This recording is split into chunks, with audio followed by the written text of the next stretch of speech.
चंचल घोड़ा, 2000 रुपए इनाम, कोई इस पर सवारी करके बता दे। एक आदमी बोला मैं बैठता हूं। बैठा, घोड़ा इतना चंचल, एक ही छलांग में एक हाथ आगे चला गया सवार, दूसरे हाथ में गर्दन पे, दूसरी छलांग में गर्दन पे, तीसरी बार में गिर गया।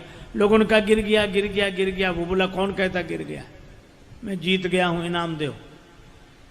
कहा धूल तो झड़ाओ, गिरे नहीं हो। बोला कि हम तो आगे बढ़ रहे थे, घोड़े ने एक छलांग लगाई, एक हाथ आगे बढ़ गए, दूसरी छलांग में और एक हाथ आगे बढ़ गए, और तीसरी छलांग में गिर गए। बोले गिरे नहीं, हम तो आगे बढ़ रहे थे, अब घोड़ा ही खत्म हो जाए तो हम क्या करें। यह है अभिमानियों का गणित। महाराज ये कभी कितनी बातें सुनाऊं मैं आपको। एक व्यक्ति ने अपने मित्र से कहा हमें नौकरी दे दो।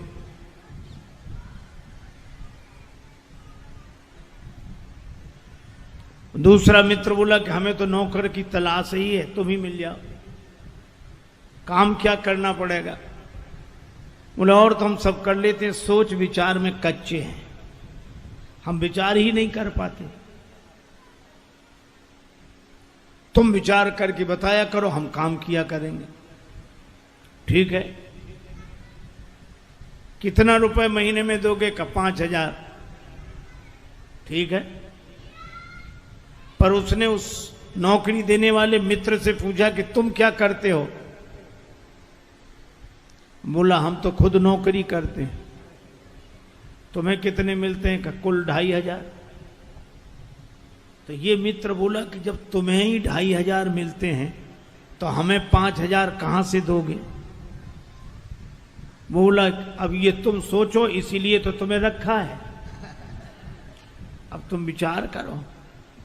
बड़ों बड़ों का अभिमान गल जाता है, लेकिन अपना अभिमान आदमी का कभी टूटता नहीं है।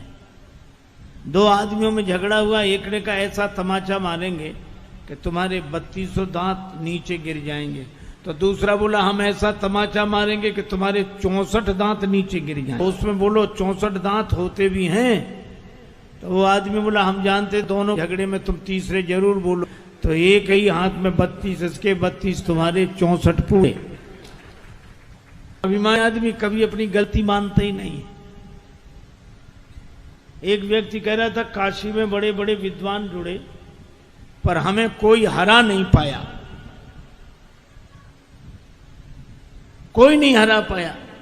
का क्या बात करते हो, कैसे नहीं हरा पाए तुम्हें कोई? तो बोला हमने किसी की मानी ही नहीं। अब कोई माने ही नहीं किसी को, तो उसको हराने का उपाय क्या है?